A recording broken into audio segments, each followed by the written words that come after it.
गुरु की प्यारी साध संगत जी, जिस गुरु ग्रंथ साहब जी को हम रोज पढ़ते हैं, जिनसे शिक्षाएं लेकर अपने जीवन को सफल, सरल और आनंदित बनाते हैं, क्या आप जानते हैं कि उसी गुरु ग्रंथ साहब जी को पहली बार कहाँ लिखा गया था? वो कौन सा स्थान है जहां पर इस पावन ग्रंथ का संपादन हुआ? आइए आज उस स्थान के दर्शन करते हैं जहां पर गुरु ग्रंथ साहब जी का इतिहास शुरू हुआ। संगत जी, ये अमृतसर साहिब नगर, जहां आज हजारों लाखों लोग रहते हैं, यहाँ पर कभी वीराना होता था, कहीं कहीं कोई घर नजर आता था। यहाँ पर एक छोटा सा गांव तुंग होता था। तो गुरु अमरदास जी ने यहाँ के लोगों से बात करके जो वीरान जमीन थी उसे खरीदा।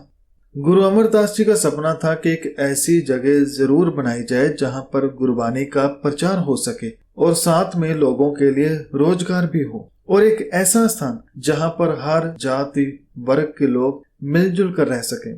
तो इसी सपने के चलते ही गुरु अमरदास जी ने यहाँ की जमीन को खरीदा और इस नगर की नींव रखी और इसका नाम रखा गुरु का चक। गुरु अमरदास जी के बाद गुरु रामदास जी ने इस नगर के काम को आगे बढ़ाया। यहाँ पर एक सरोवर भी तैयार करवाया और यहाँ पर कारोबार खोलने के लिए, काम के लिए बाजार बनवाने शुरू किए। गुरु रामदास जी के इस कार्य को देखते हुए लोगों ने इस नगर को रामदासपुर कहना शुरू कर दिया। गुरु रामदास जी के बाद गुरु अर्जन साहब जी ने उसी सरोवर को पक्का करवाया और इसे अमृत सरोवर का नाम दिया और यहाँ पर हरमंदिर साहब बनाने का काम भी शुरू किया। और इसके साथ ही दो और सरोवर तैयार करवाए, एक था संतोखसर और दूसरा था रामसर। आज हम जिस गुरुद्वारा साहब की बात कर रहे हैं वह रामसर साहब की ही कर रहे हैं। सर का अर्थ होता है सरोवर।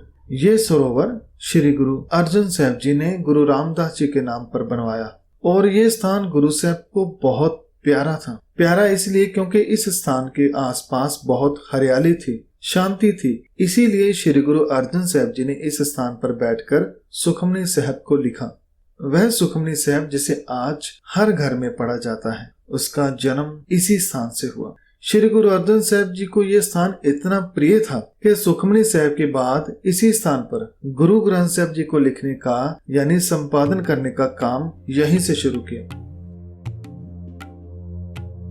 संगत जी, मैं पहले सोचता था शायद गुरु साहब ने गुरु ग्रंथ साहब जी को हरमंदिर साहब में लिखा, पर बाद में पता चला कि नहीं, ये कार्य हुआ तो अमृतसर साहब शहर में था, पर किसी और स्थान पर, जिसे आज गुरुद्वारा रामसर साहब कहते हैं। इस गुरुद्वारा साहब का नाम सरोवर के नाम से ही पड़ा। सरोवर का नाम रामसर था, इसलिए इसको गुरुद्वारा रामसर साहब कहा जाता है।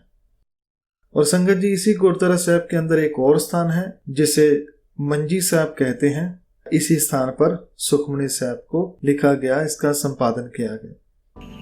इसी के साथ एक और बात याद रखने लायक है कि जब गुरु अर्जन साहब ने ये पूरा कार्य किया तो उस वक्त यहाँ पर कोई इमारत नहीं थी।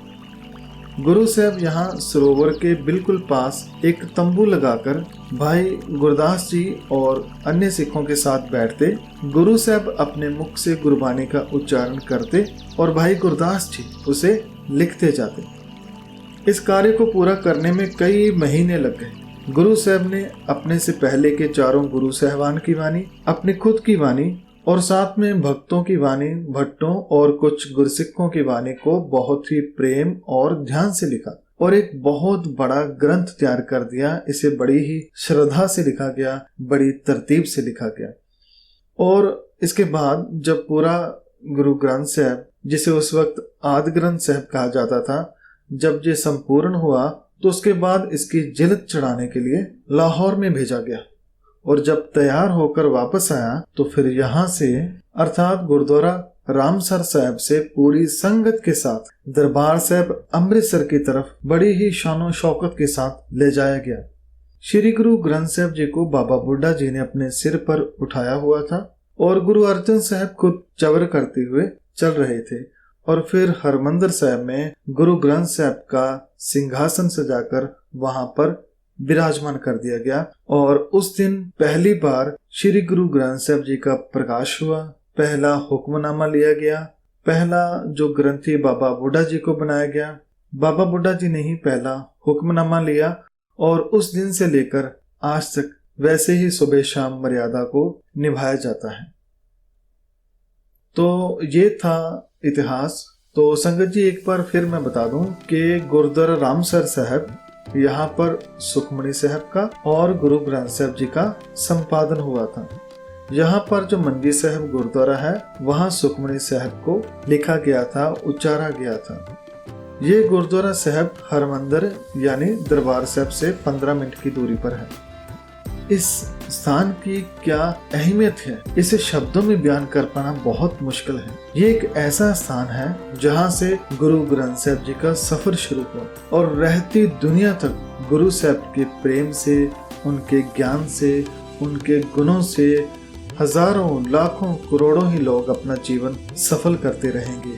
संगत जी अगर आप कभी अमृतसर साहब में आए तो इस स्थान के भी दर्शन जरूर कीजिएगा। यहाँ पर अब भी वैसी ही शांति और गुरबानी गूंज रही है जैसे गुरु साहब के वक्त थी। धन्यवाद। वाहिगुरु जी का खालसा, वाहिगुरु जी की फतेह।